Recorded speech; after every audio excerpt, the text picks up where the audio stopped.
हरिहर भोले भगवान की, श्री नर्मदा मैया की, श्री वृंदावन बिहारी लाल की, श्री बांके बिहारी लाल की, श्री अयोध्यानाथ भगवान की, श्री रंगनाथ भगवान की, सपरिकर श्री भक्तमाल जू की, श्री गौरी शंकर भगवान की, श्री हनुमान जी महाराज की, पूज्य चरण श्री बड़े दादाजी महाराज की, पूज्य चरण श्री छोटे दादाजी महाराज की, पूज्य चरण श्री बड़े सरकार की, पूज्य चरण श्री छोटे सरकार की, श्री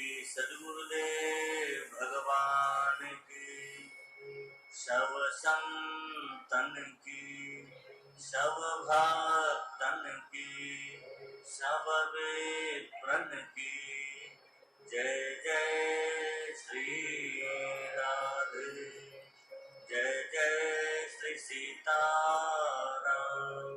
नमः पार्वती पतये हर हर महादेव।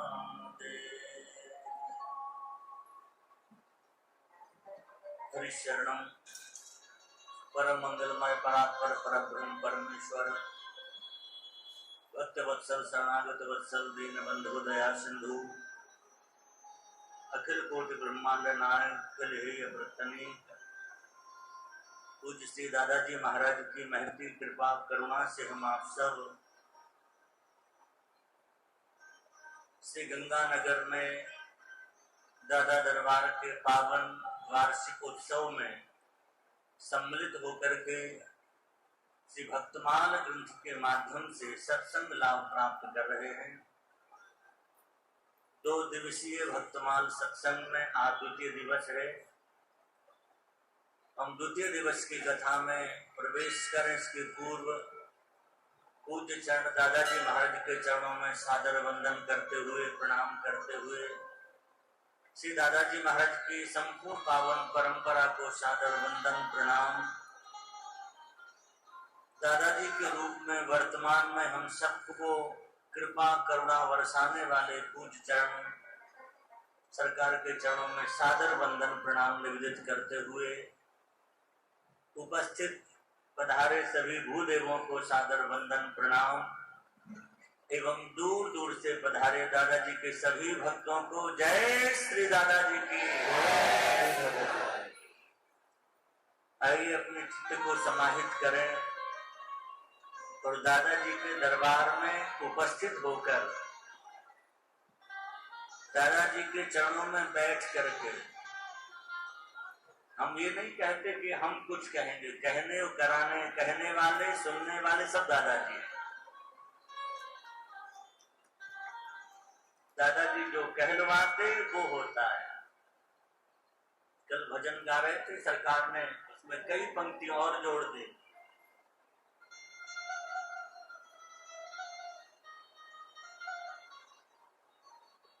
सरकार एक बात कहते हैं कि महाराज जी हम ऐसे कुछ नहीं करते, अंदर से जो हमको प्रेरणा होती हम वो बोलने लगे। और आपके अंदर की प्रेरणा जो है वो सामान्य नहीं है, वो पूज्य दादाजी की ही प्रेरणा आपके अंदर से होती है। तो खूब आनंद पूर्वक आप सभी लोग उत्सव मना ही रहे हैं और वर्ष भर उत्सव का इंतजार रहता है। कुछ प्राय दादाजी के जो भक्तजन बैठे हैं बड़े सौभाग्यशाली हैं। कुछ भक्तजन तो ऐसे हैं कि जहां दादाजी विराजे वहां सबका हमें कई बार दर्शन हो जाता है, वहां पहुंच जाते लोग।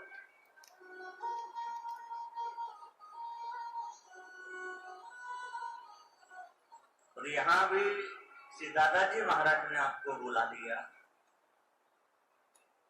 हमने कल भी निवेदन किया था, ये भी स्थान सामान्य नहीं है।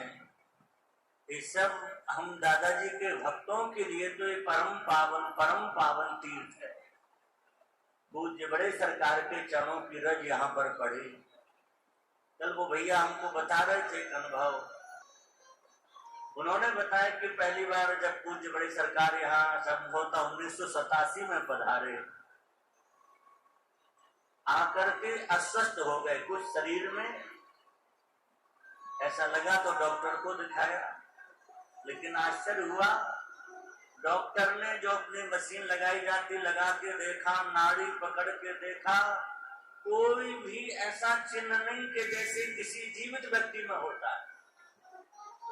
अब वो आश्चर्य में पड़ गया कि जीवित व्यक्ति होता तो नाड़ी चलती है और चीजें होती, यहाँ तो कुछ भी नहीं है। उसे देख के कुछ बड़े सरकार मुस्कुरा के बोले, क्यों डॉक्टर, क्या हुआ? उसे बड़ा आश्चर्य हुआ। ये महापुरुषों की लीला है, वो शरीर में होने पर भी शरीर में नहीं होते। ध्यान रखना, हमें दिखाई जरूर देता है कि उस पांच भौतिक शरीर में, लेकिन ये तो एक ठीक है, यहाँ आप सबके बीच में रहना है तो कोई ना कोई चोला पहनना पड़ेगा, पर वास्तविकता तो ये है वो जब चाहे शरीर से अलग हो जाए। और उन्होंने वो करके दिखाया। और फिर यहाँ से जब सरकार वहां पहुंच गए तो डॉक्टर ने फोन करके पूछा कि आपके गुरुजी कैसे हैं? बोले वो एकदम स्वस्थ हैं। उसे बड़ा आश्चर्य हुआ कि ये कैसे संभव हो सकता है। इसलिए हम प्रायः कहते हैं, इन संतों को समझने के लिए अपनी बुद्धि को किनारे रख देना तब समझ में आएगी। अपनी बुद्धि लगाओगे तो इनको हम समझ नहीं पाएंगे, क्योंकि परमात्मा जो ब्रह्म तत्व है, पर ब्रह्म तत्व है, वो कैसे जाना जाता? वो बुद्धि से बहुत ऊपर होता है।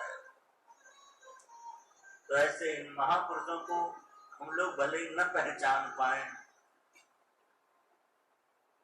लेकिन वो कृपा करुणा कर रहे हैं शरीर में आकर के। इसलिए हम सबको, हमारे हम गुरुजनों के शरीर की सेवा क्यों